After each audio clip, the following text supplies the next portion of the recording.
So.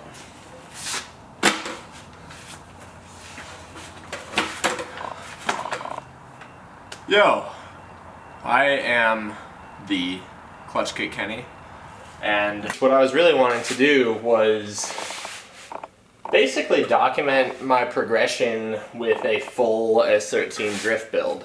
Now, when we first got the car, it was pretty damn rough. Most are. They're old cars, they're rare cars, they come from Japan, they're abused, very commonly drifted cars.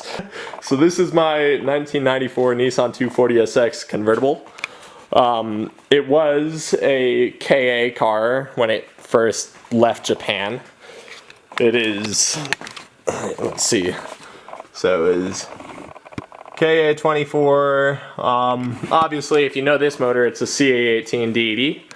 This is the third CA that's been in this car, actually. The first one was stock and had rod bearing failure and spun a bearing, and then they pulled that one, fixed it up, built it, put it back in, and that one was built doing 400 something horsepower.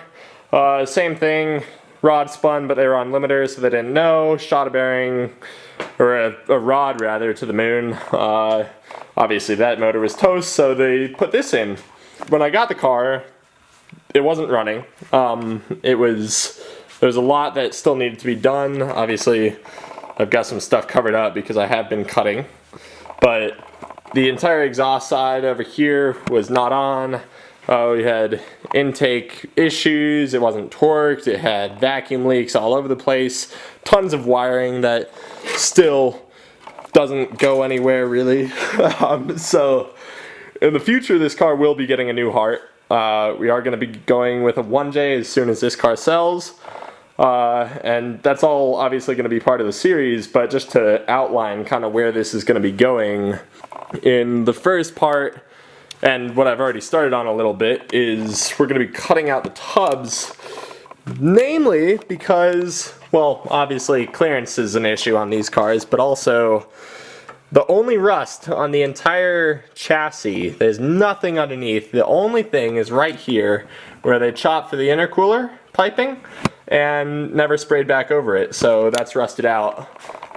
That's one of the reasons I want to cut it. Obviously, like I said, clearance is also an issue with these cars, but this is going to be step one in this entire build. The goal for this car is, like I said, a competition drift car.